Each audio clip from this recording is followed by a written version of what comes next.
भारत एक दिन में आज़ाद नहीं हुआ और न ही एक साल में। भारत को अंग्रेज़ों से आज़ाद होने में 2 सदियां लग गई। आज हम आपको सुनाने आए हैं भारत की आज़ादी की 200 वर्षों की कहानी। क्या आप जानते हैं कि ईस्ट इंडिया कंपनी ने भारत में पहली बार कब और कहां कदम रखा था? क्या आप जानते हैं कि अंग्रेजी हुकूमत के खिलाफ विद्रोह की पहली चिंगारी किस राज्य में उठी थी और विद्रोह का बिगुल किसने फूंका था? क्या आप जानते हैं कि अंग्रेजों ने सबसे पहले फूट डालो और राज करो की नीति देश के किस हिस्से से शुरू की थी? ऐसा ही कई दिलचस्प किस्से जिनके बारे में आपने पहले शायद नहीं सुना हो। आज आपको बताएंगे ऐसे कई सच्ची घटनाएं, क्योंकि ये इतिहास है। दुनिया के नक्शे पर सुनहरे रंग का जो हिस्सा देख रहे हैं वह वही भारत है। भारत को सोने की चिड़िया कहा जाता था। भारत में अलग अलग रियासतें थी। राजाओं के पास धन और संपत्ति हुआ करती थी। प्राकृतिक संसाधनों से भरपूर भारत की समृद्धि के चर्चे पूरी दुनिया में होते थे। इसी सोने की चिड़िया पर ब्रिटिश शासन की गिद्ध दृष्टि पड़ी। ब्रिटेन की राजशाही ने व्यापार के लिए ईस्ट इंडिया कंपनी बनाई थी। कंपनी बनाई तो गई थी व्यापार के लिए, और इसका झंडा भी ब्रिटेन से अलग था, लेकिन उसका असली मकसद ब्रिटिश शासन के झंडे को दुनिया के अलग अलग मुल्कों में फैलाना था। 1608 यही वह वर्ष था जब ईस्ट इंडिया कंपनी भारत आई थी। समंदर के रास्ते ईस्ट इंडिया कंपनी पश्चिम भारत के सूरत में सबसे पहले दाखिल हुई थी। ईस्ट इंडिया कंपनी के कैप्टन विलियम हैकिंग्स ने अपने जहाज हैकर का लंगर सूरत में डाला। अंग्रेजों को मालूम था कि भारत में व्यापार करना और उसका विस्तार करना तो मुगल शासकों को अपने वश में करना होगा। इस रणनीति के लिए ईस्ट इंडिया कंपनी के अफसरों ने लालच और चापलूसी का सहारा लिया, जिसका नतीजा रहा कि तत्कालीन मुगल शासक जहांगीर ने ईस्ट इंडिया कंपनी को व्यापार के लिए अधिकार देने की शुरुआत कर दी। वर्ष 1613 में मुगल शासक जहांगीर ने अंग्रेजों को सूरत में व्यापारिक कोठी यानी कंपनी का मुख्यालय बनाने और मुगल दरबार में एक अधिकारी नियुक्त करने की मंजूरी दे दी। वर्ष 1619 तक ईस्ट इंडिया कंपनी ने अहमदाबाद, बड़ौदा, भरूच, भटौरा और आगरा में कारखाने बना लिए थे, और सबका नियंत्रण सूरत में ईस्ट इंडिया कंपनी के मुख्यालय से होता था।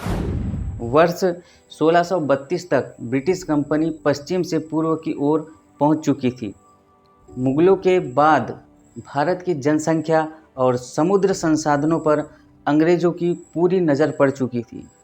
इस नापाक मंसूबे के साथ अंग्रेज व्यापार के नाम पर भारत पर धीरे धीरे अपना विस्तार करते जा रहे थे। अंग्रेजों ने कई प्रकार की नीतियां अपनाई।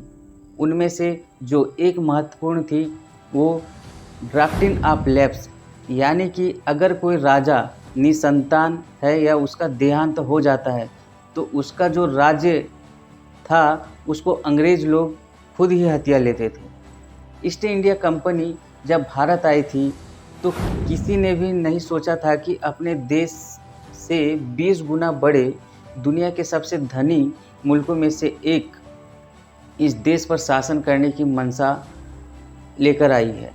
वर्ष 1690 में ईस्ट इंडिया कंपनी को बंगाल के 38 गांवों की जिम्मेदारी का अधिकार मिल गया था। यह पहला मौका था कि जब अंग्रेजों को भारत की ज़मीन पर आधिकारिक कब्जा मिला था, और इसके बाद अंग्रेजों ने सत्ता कब्जाने का सिलसिला बंगाल से शुरू किया।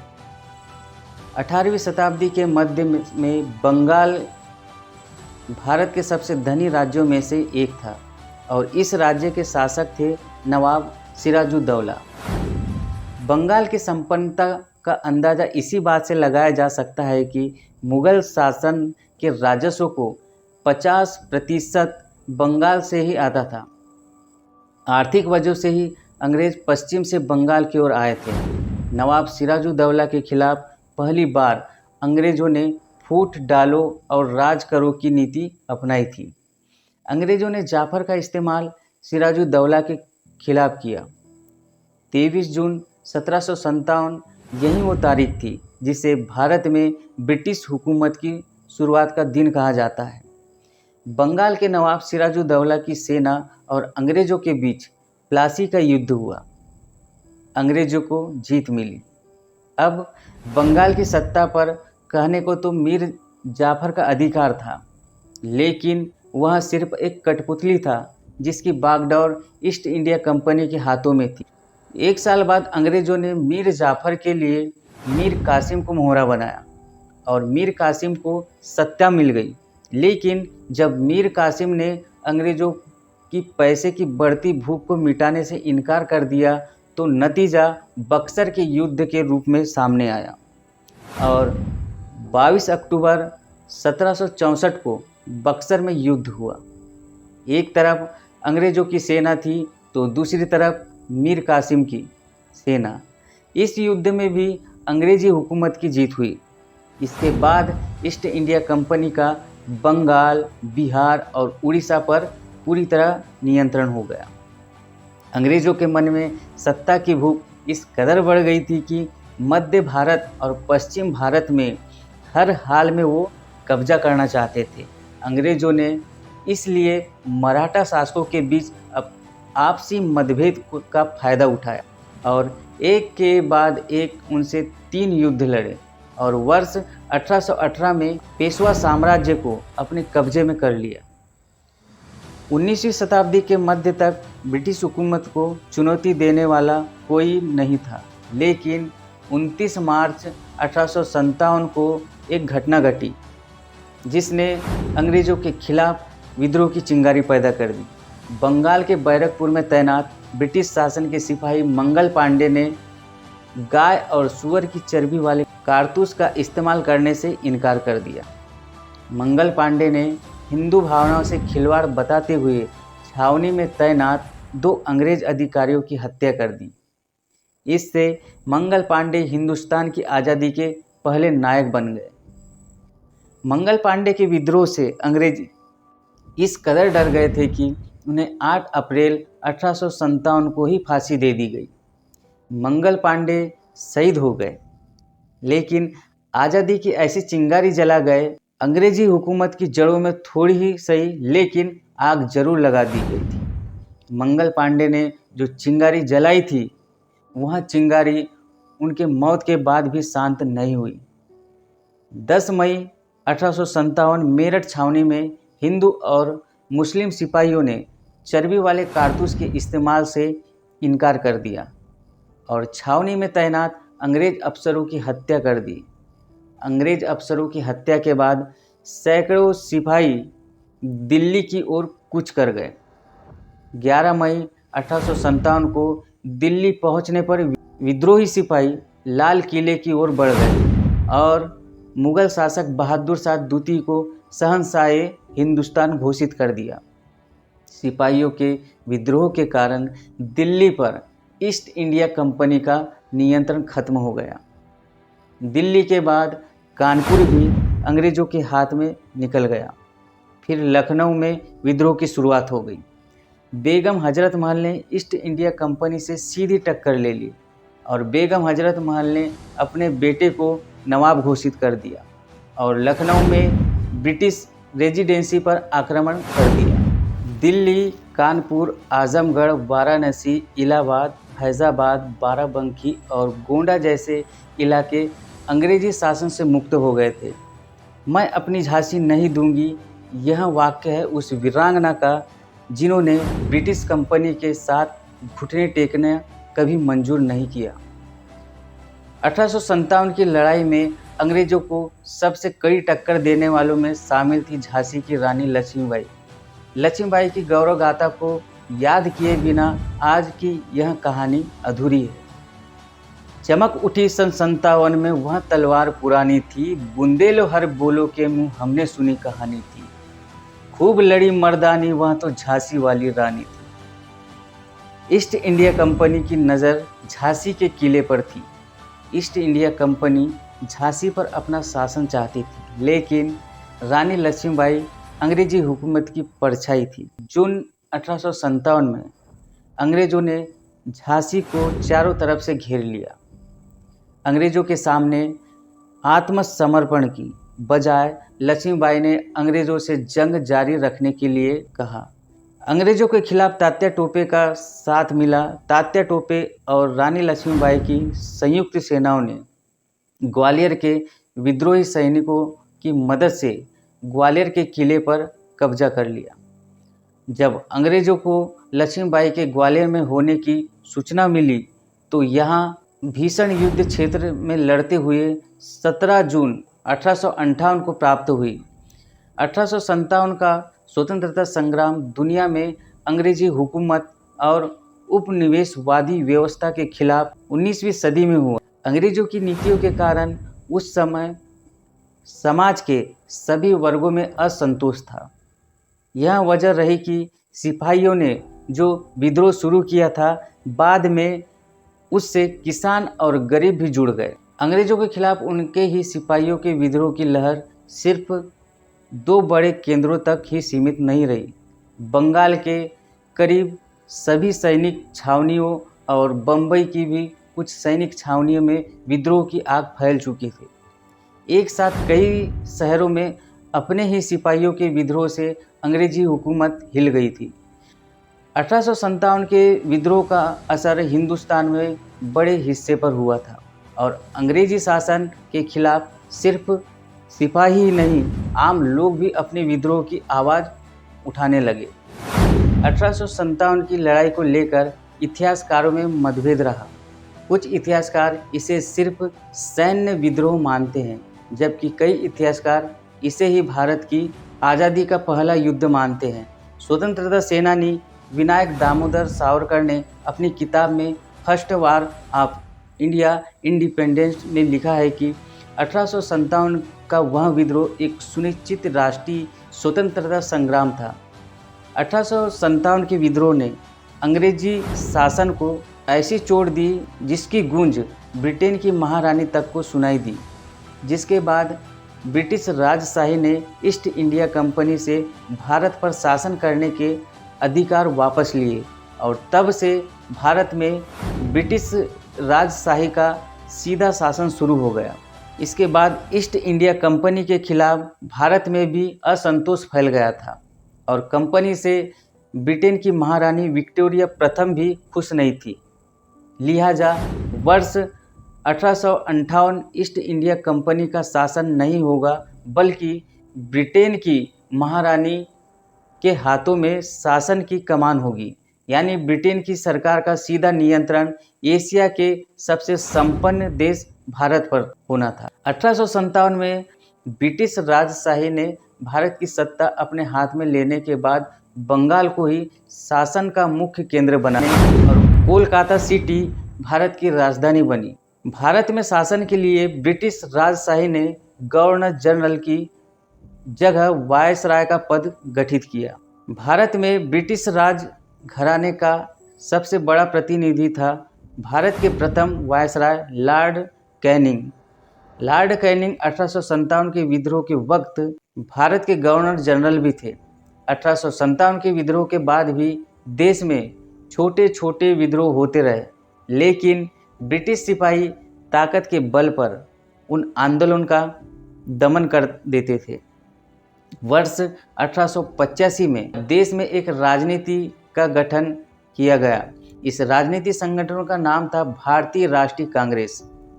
एक रिटायर्ड अंग्रेज अधिकारी एलन ऑक्टो ने कांग्रेस का गठन किया। माना जाता है कि ए.ओ. हार्म और उनके साथियों ने अंग्रेज सरकार के इशारे पर ही कांग्रेस की स्थापना की। इसका मकसद था अंग्रेजों के खिलाफ जनता के मन में किसी तरह का असंतोष भड़कने से पहले उसे राजनीति मंच के जरिए ठंडा कर दिया जाए।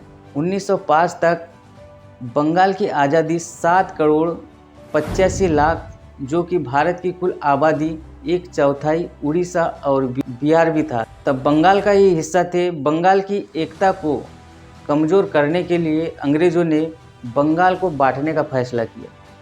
19 जुलाई सन 1905 को बंगाल के विभाजन का ऐलान हुआ। गुरुदेव रविंद्रनाथ ठाकुर की अपील पर बंगाल के लोगों ने विभाजन के दिन को राखी दिवस के रूप में मनाया। नई सदी के साथ जन्मे बंग आंदोलन में भारत के स्वतंत्रता संग्राम को बड़ी ताकत मिली। भारतीय राष्ट्रीय कांग्रेस के कुछ नेताओं की अंग्रेजी हुकूमत के प्रति नरमी का ही देश को कई क्रांतिकारी मिले। यह क्रांतिकारी गर्म दल के नेता कहलाए, जो अंग्रेजों के प्रति कांग्रेस के नर्म दल नेताओं से नाखुश थे।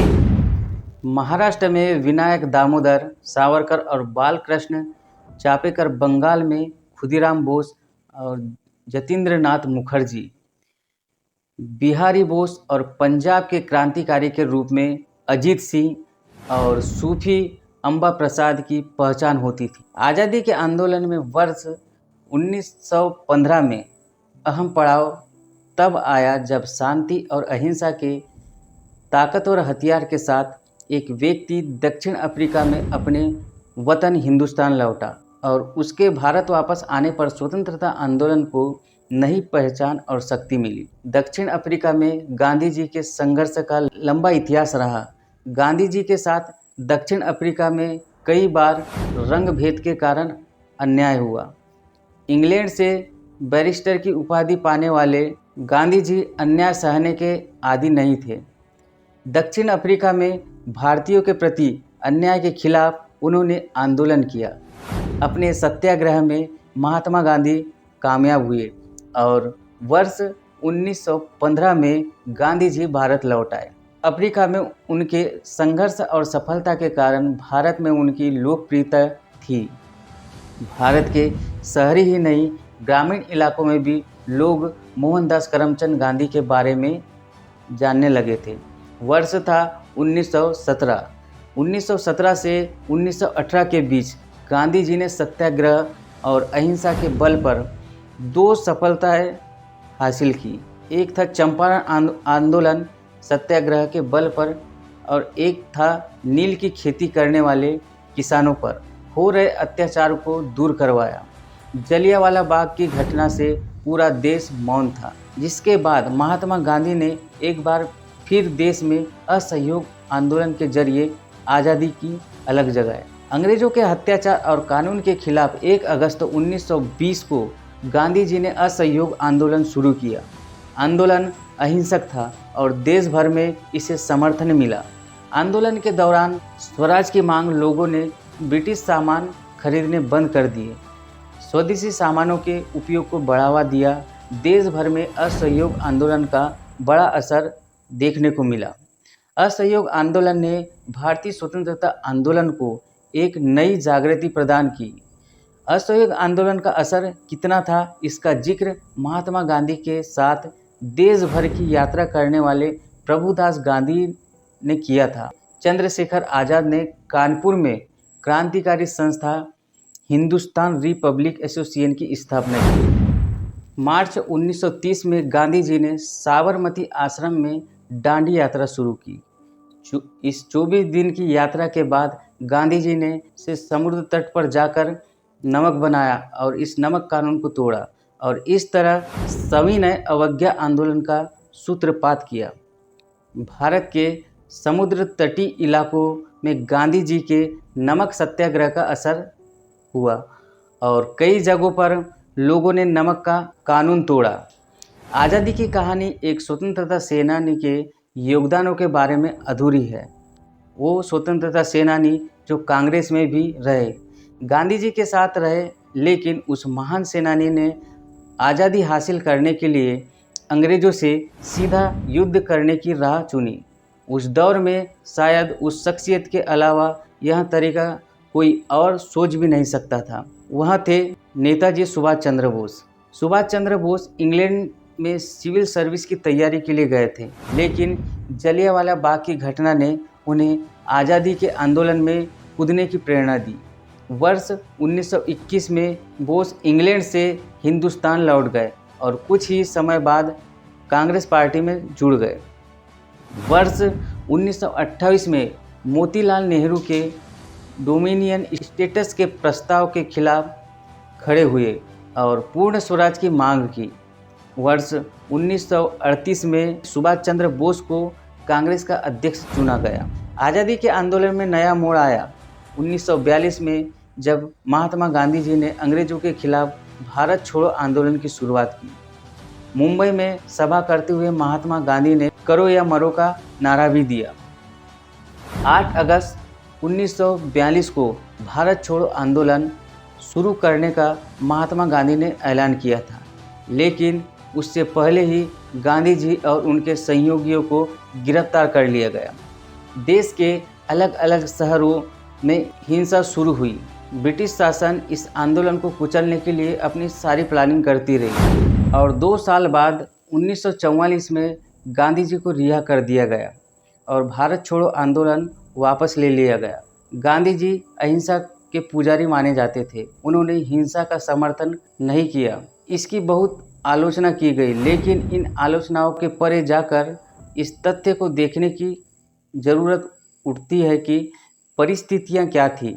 भारत छोड़ो आंदोलन ने अंग्रेजी हुकूमत की जड़ों पर बड़ा प्रहार किया था और इस देश में आज़ादी के लिए छटपटाहट और ज़्यादा बढ़ा दी थी। अंग्रेज समझ गए थे कि अब भारत पर कब्जा बनाए रखना उनके लिए मुश्किल होता जा रहा है। दिसंबर 1945 में तत्कालीन ब्रिटिश प्रधानमंत्री एटली भारत की स्वतंत्रता के अधिकार को स्वीकार कर लिया। क्रांतिकारियों का संघर्ष रंग लाया और 14 अगस्त 1947 की मध्य रात में जब घड़ी की सुई 12 बजे पर पहुंची और तारीख 15 अगस्त हुई तो हिंदुस्तान अंग्रेज़ों की गुलामी से आज़ाद हो गया। हर सुबह जब सूरज उगता है, हम खुली हवा में सांस लेते हैं, अपनी मर्जी से बोलते हैं, अपने सपनों को जीने का हक रखते हैं। क्या कभी सोचा है ये सब कैसे मुमकिन हुआ? ये इतना आसान नहीं था। किसी ने फांसी का फंदा चूमा तो किसी ने सीने पर गोलियां खाई तो किसी ने कलम की क्रांति लिख दी। हर साल 15 अगस्त को हम अपने घरों, स्कूलों, दफ्तरों और सड़कों पर तिरंगा फहराते हैं। देशभक्ति के गीत गूंजते हैं, मिठाइयाँ बांटी जाती है और सोशल मीडिया पर जय हिंद की बाढ़ सी आ जाती है। लेकिन क्या हम वाकई में ये समझते हैं कि ये आज़ादी क्या है? आज़ादी सिर्फ एक दिन का उत्सव नहीं है। ये उन अनगिनत कुर्बानियों की कहानी है जो कभी किताबों में पूरी नहीं लिखी जा सकी। कभी सोचिए वो 18 साल का खुदीराम बोस जो फांसी के फंदे पर हंसते हुए चल गए।